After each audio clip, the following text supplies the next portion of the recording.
Movie के start होते ही हम एक लड़के को देखते हैं जिसका नाम जोनवो था। वो एक फ्लैट में अपने पेरेंट और सिस्टर के साथ रहता है।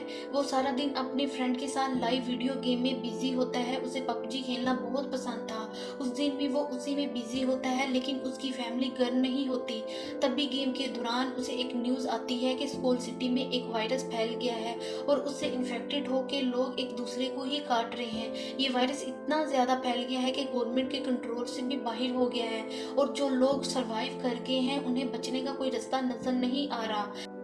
ये न्यूज़ सुन के वो अपने फ्लैट की विंडो से बाहर देखता है और देखता है कि इन्फेक्टेड लोग एक दूसरे को ही काट रहे हैं। वो ये सूरत हाल देख के बहुत घबरा जाता है। असल में ये वायरस से इन्फेक्टेड होके लोग ज़ूंबी बन रहे होते हैं और ये वायरस एक ज़ूंबी वायरस ही होता है। अब जैसे ही वो अपने फ्लैट में वापस आता है, उसका एक नेबर ज़बरदस्ती उसके फ्लैट में घुस जाता है और जोनवो को वो उसका वॉशरूम यूज़ करने के लिए बोलता है। और तब जोनवो न्यूज़ में देखते हैं कि लोग इन्फेक्टेड होकर कैनिबलिस्टिक नेचर शो करवाते हैं। उनकी स्किन बिल्कुल वाइट हो जाती है और आंखें रेड। इसके साथ ही उसका नेबर ज़ोंबी में बदल जाता है, लेकिन फिर भी जोनवो उसे बाहर निकालने में कामयाब हो जाता है और वो दरवाजे को बंद कर लेता है। जोनवो को उसकी फैमिली की तरफ से मैसेज आता है क्या वो ठीक है, और एक और मैसेज होता है जिसमें लिखा होता है स्टे अलाइव। वो एक पेपर पे स्टे अलाइव लिखता है और अपने पेरेंट की पिक्चर पे लगा देता है। वो ये सब एज ए मोटिवेशन करता है। जोनवो अपने आप को फ्लैट में ही बंद कर लेता है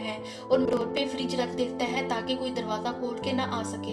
वो हेल्प के लिए एक note stay alive social media पे पोस्ट करता है ताकि उसका मैसेज पढ़ के कोई तो उसकी हेल्प के लिए आ सके, लेकिन कोई भी उसकी हेल्प के लिए नहीं आता क्योंकि जहाँ वो रहता है वो सारा एरिया ही ज़ुम्बी बन चुका था। ये सब कुछ उसने एक ड्रोन के जरिए पता लगाया था जब उसके पास सिग्नल अवेलेबल थे। अब तो उसके मोबाइल की बैटरी भी डेड हो चुकी थी। वहाँ वायरस बहुत तेजी से फैल चुका था और सब लोग ज़ुम्बी बन चुके थे। और इन ज़ुम्बी की एक खास बात ये भी होती है कि वो अपनी डेली रूटीन की हैबिट याद रखते हैं, जैसे सुनना, देखना, चलना। और जैसे वो लोग डेली ऑफिस जाते थे, अब वो अब भी ऑफिस जा रहे होते हैं। जोनवो को याद आता है कि वो हेल्प के लिए रेडियो पे मैसेज कर सकता है, लेकिन उसके पास इस किस्म की कोई डिवाइस नहीं होती। वक्त गुजरता जा रहा था, लेकिन उसकी हेल्प के लिए कोई नहीं आता। जाहिर है इतने दिन अंदर रहने की वजह से उसका सारा फूड भी खत्म हो जाता है और इंटरनेट भी। रात को वो अपने फ्लैट की विंडो से बाहर एक लेडी पुलिस को देखता है जो अपनी जान बचाने के लिए उन ज़ुम्बी का मुकाबला करती है, लेकिन वो ज़ुम्बी उसे काट लेते हैं। ये सब जोनवो की आंखों के सामने हो रहा था। वो उस लेडी को बचाने के लिए ज़ुम्बी का ध्यान अपनी तरफ करता है, लेकिन इसका कोई फायदा नहीं होता। फिर इसके घर का मेन डोर खोल के एक ज़ुम्बी अंदर आ जाता है, लेकिन जोनवो अपनी विंडो के नीचे इस तरह लटक जाता है जैसे वो नीचे गिर गया हो, और इस तरह वो ज़ुम्बी भी विंडो से नीचे गिर जाता है और मारा जाता है। जोनवो अपनी समझदारी से अपनी जान तो बचा लेता है, लेकिन फिर वो देखता है कि घर में खाने पीने की सब चीज़ें ख़त्म हो गई है। वो ड्रिंक पी के अपना गुजारा करता है। शुरू शुरू में तो उसे अच्छा लगता है, लेकिन फिर उसे वहम आने लगते हैं कि जैसे उसकी फैमिली वापस आ गई हो और सब कुछ नॉर्मल हो गया है। फिर सडनली उसके मोबाइल पे एक मैसेज आता है जो उसकी फैमिली की तरफ से उसके लिए लास्ट मैसेज था, क्योंकि उसके बाद उसे पता चलता है कि उसकी फैमिली भी ज़ोंबी में बदल गई है।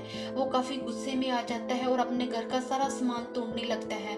इसके बाद वो अपने फ्लैट से निकलता है, लेकिन वो जब ज़ोंबी से लड़के उनका खौफनाक रूप देखता है तो वो वापस अपने फ्लैट में आ जाता है और बस इसके माइंड में एक ही बात होती है स्टे अलाइव। वो ज़ुम्बी को देख के सोचता है वो ज़ुम्बी तो बिल्कुल नहीं बनेगा और एक रस्सी की मदद से सुसाइड करने वाला होता है, लेकिन तभी उस पे सामने वाली विंडो से एक लेज़र लाइट आके उसे बचा लेती है। वो उठ के देखता है तो वहाँ पे एक और सर्वाइवल बची थी जिसका नाम कैम योबन था। वो दोनों एक दूसरे से सिग्नल के जरिए बातें करने लगते हैं। योबन ने अपने घर के सामने एक ट्रैप भी लगाया होता है जिसमें एक ज़ुम्बी आके फंस जाता है। योबन मौके का फायदा उठा के उसे मार डालती है। योबिन एक अच्छी लड़की थी, वो किसी को मारना नहीं चाहती थी, लेकिन उसे उस ज़ुम्बी को मारना पड़ा क्योंकि अगर वो उसे ना मारती तो वो ज़ुम्बी उसे मार डालता।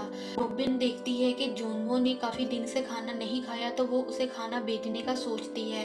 तभी वो एक रस्सी जोनवो की तरफ फेंकती है, लेकिन जिस बॉल के साथ वो रस्सी होती है वो बॉल नीचे गिर जाता है और जोनवो वहां अपना ड्रोन भेजता है। ड्रोन के जरिए योबन उसे खाना भेजती है और ड्रोन के साथ एक रस्सी भी लगाई गई थी। अब जो बॉल नीचे गिरी थी उसे एक ज़ॉम्बी देख लेता है। वो उस रस्सी की मदद से ऊपर आने लगता है। वो ज़ॉम्बी असल में अपनी रियल लाइफ में फियर फैक्टर था और ज़ॉम्बी में ये बात होती है कि वो अपनी पुरानी आदतें नहीं भूलते। वो जब उस रस्सी की हेल्प से ऊपर आने लगता है तो जिस टेबल के साथ वो रस्सी बंधी होती है वो टेबल हिलने लगता है और वो टेबल सीधा आके योबन को लगता है, जिससे वो बेहोश हो जाती है। फिर जॉन वो अपने ड्रोन की मदद से उस ज़ॉम्बी का ध्यान अपनी तरफ करता है। वो उस ड्रोन से उस ज़ॉम्बी को एक कट भी लगा देती है। लेकिन इस दौरान जोनवो के मेन डोर पे ज़ॉम्बी इकट्ठे हो जाते हैं और दरवाजा खोलने की कोशिश करने लगते हैं, जिसकी वजह से जोनवो का ध्यान अपने ड्रोन से हट जाता है और उसका ड्रोन वो ज़ॉम्बी पकड़ लेता है। फिर योबिन को होश आ जाता है। वो उस ज़ॉम्बी का हाथ पे काट लेती है, जिससे ज़ॉम्बी नीचे जाके गिरता है। जोनवो डिसाइड करता है कि वो आसपास के फ्लैट में जाके खाना ढूंढेगा। वो एक ज़ॉम्बी के पास से चाबी लेता है और एक फ्लैट में आ जाता है। जोनवो ये समझता है कि जिससे उसने की ली है असल में वही उस फ्लैट का ओनर है। जोनवो को उस फ्लैट में खाने पीने के सामान के अलावा वहाँ एक वॉकी टॉकी और हेडफोन भी मिल जाते हैं। फिर वो एक रूम में जाता है तो बेड पे एक लेडी लेटी होती है जो कि मर चुकी थी। तभी वहाँ पे उस फ्लैट का ओनर आता है और जोनवो पे हमला कर देता है, लेकिन जोनवो किसी न किसी तरह अपनी जान बचा के वहाँ से भाग जाता है और अपने फ्लैट में आके वो हेडफोन की मदद से रेडियो में हेल्प के लिए मैसेज करने लगता है, लेकिन रेडियो के सिग्नल भी डेड होते हैं। जोनवो एक वॉकी टॉकी योबिन को भेज देता है, जिसकी वजह से वो काफी दिन तक एक दूसरे से बात करते हैं। योबिन जोनवो को बताती है कि उसे हाइट से डर लगता है। यहाँ पे हमें रियलाइज होता है कि एक इंसान को खाने पीने के अलावा एक साथ की भी जरूरत होती है, क्योंकि बाज दफा अकेला रहना बहुत मुश्किल हो जाता है। पानी पीने के लिए वो अपने फ्लैट के बाहर बर्तन रख देते थे, क्योंकि जब बारिश होती थी तो उनके बर्तन पानी से भर जाते थे। एक दिन ज़ॉम्बी चल रहे होते हैं तो उन्हें लगता है कि जैसे बारिश हो रही है, लेकिन ये ज़ॉम्बी के चलने का अंदाज होता है। इसी दौरान योबन से कुछ सामान नीचे गिर जाता है, जिसकी वजह से ज़ॉम्बी का ध्यान उसकी फ्लैट की तरफ हो जाता है और वो उस फ्लैट की तरफ बढ़ने लगते हैं। लेकिन तभी जोनवो अपने लैंडलाइन नंबर से योबिन के साथ वाले फ्लैट पे कॉल करता है, जिसकी वजह से सारे ज़ॉम्बी उस फ्लैट की तरफ जाते हैं। इसका मतलब है कि ज़ॉम्बी के सुनने की पावर काफ़ी ज़्यादा होती है। जोनवो योबिन से कहता है कि अगर हम ऐसे ही रहे तो एक दिन मर जाएंगे। फिर योबिन बताती है कि उसने जोनवो की बिल्डिंग में 8 फ्लोर में किसी ज़ॉम्बी को नहीं देखा, तो हमें वहाँ जाके अपने लिए कुछ खाने को ढूंढना होगा। फिर वो नीचे आ जाते हैं और वहाँ उनकी बहुत बड़ी ज़ॉम्बी से फाइट होती है। वो किसी ना किसी तरह अपनी जान बचा के 8 फ्लोर की तरफ आ जाते हैं, लेकिन वो ज़ॉम्बी भी उनके पीछे। वो लिफ्ट में जाके उस फ्लैट में पहुंचते हैं, लेकिन तभी वहाँ पे उस फ्लैट का ओनर आ जाता है और उनको बचा लेता है। वो उनको खाना देता है। योबिन को शुरू से ही उस आदमी पे डाउट होता है। वो खाना खाना नहीं चाहती, लेकिन फिर मजबूरन वो खा लेती है। वो आदमी वाकई ठीक नहीं होता, वो उन्हें धोखा दे रहा था। उसने उनके खाने में बेहोशी की दवा मिलाई थी और जब वो लोग बेहोश हो जाते हैं तो वो उन्हें बांध देता है। असल में वो आदमी अपनी ज़ॉम्बी बीवी के खाने के लिए योबिन को ले जा रहा था। जोनवो को होश आता है तो वो एक गन पॉइंट की मदद से उस आदमी को योबिन को छोड़ने का कहता है, लेकिन वो आदमी नहीं मानता।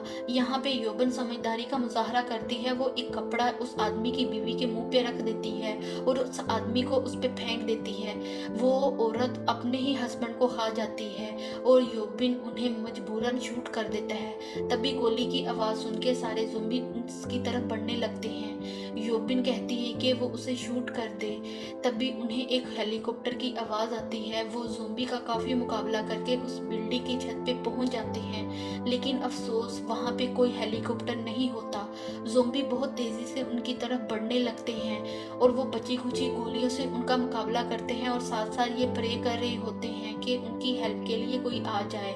और तभी वहाँ पे वाकई एक हेलीकॉप्टर आ जाता है। वो उन सब ज़ॉम्बी को मारकर उन्हें बचा लेते हैं और वहाँ से निकलते ही उनके मोबाइल पे भी सिग्नल आ जाते हैं और उनके दोस्तों के आई मैसेज देके वो खुश होते हैं और वो अपने दोस्तों को मैसेज करके अपनी लोकेशन सेंड करते हैं और फाइनली जोनवो का स्टे अलाइव अलाइव बन जाता है। इसके साथ ही ये मूवी ख़त्म हो जाती है। Thank you for watching.